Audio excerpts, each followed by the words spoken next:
كل سنة وانتم طيبين. ازيكم يا جماعة؟ عاملين ايه؟ النهاردة ليلة رمضان، يوم الأربعاء الساعة 7:10.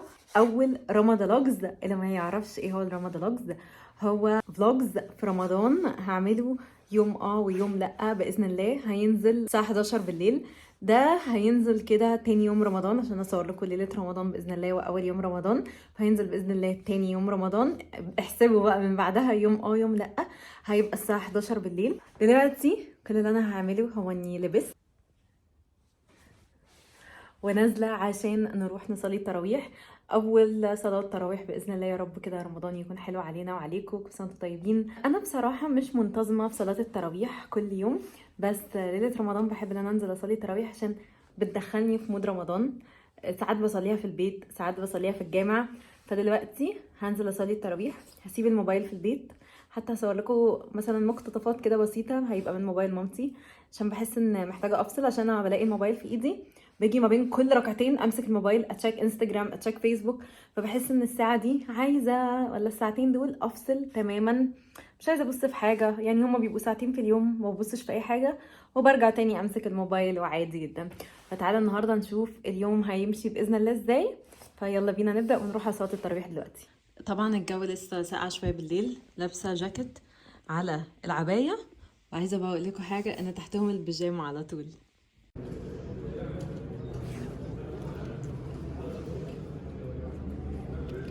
قال قبله بستة أشهر ثم يودعونه بعده بستة أشهر فجعلوا السنة كاملة شهر رمضان.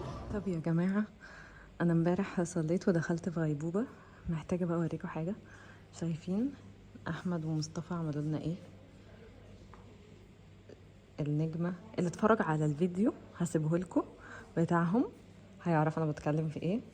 ودلوقتي هحط حواليه اللد وأحطه بره البيت. شايفين شكله؟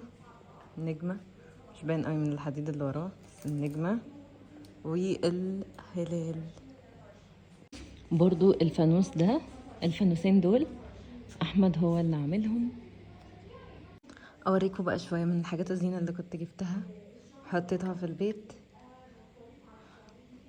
اللي شاف وانا بشتري الفانوس ده حطيته برضو اهو. وده كورنر حطينا فيه، دي كنت جايباها من 5 سنين من الخياميه. ودي شايفين اللي هي متعلقه، هبقى اوريها لكم بالليل لما بتنور. جايباها من بيج على انستجرام اسمها سعيده شوب، جايباها من حوالي 2 سنين. وبصوا دي اللي انا عملتها، كنت نزلتها على اليوتيوب شورتس، نزلتها على تيك توك، نزلتها على انستجرام. انا اللي عاملاها كلها. برضو الحديدة دي احمد هو اللي عاملها لي، كنت طالباها منه. وبنورها برضو بالليل. كل الحاجات دي هبوريها لكم بالليل لما بتنور. انا دلوقتي عملت حمام زيت في شعري عشان اضيع وقت شويه، وهستنى حوالي مثلا ساعتين 3 كده وبعدين ابقى استحمى. عملت حمام زيت في شعري ايه يعني، حطيت زيت لوز وزيت ارجان وزيت عنب. بحطهم كده ميكس وبحطهم على شعري. ودلوقتي لما شعري بقى، وبعدين في زينه كده عايزه اجرب ان انا اعلقها، فهجرب ان انا اعلقها دلوقتي معاكم.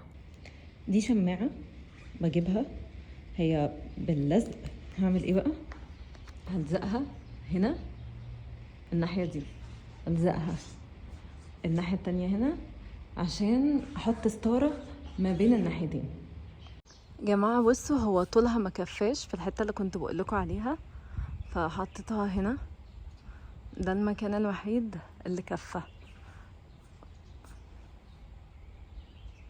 عايزة بقى نتكلم مع بعض سوا. في أول حاجة، هو ازاي إن شاء الله هنظم قراية القرآن، أو إني أختم القرآن بإذن الله بإذن الله يا رب على آخر الشهر.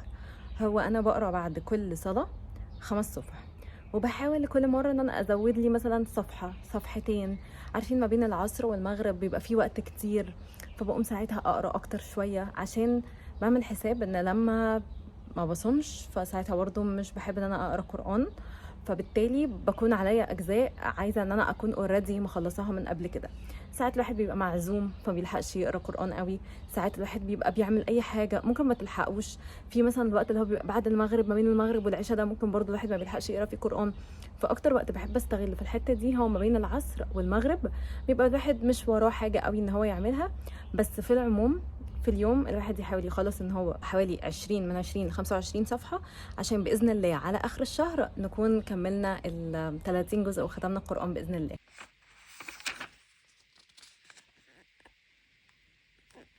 انا صور فيديو يا ماما. بتحبيه برضو؟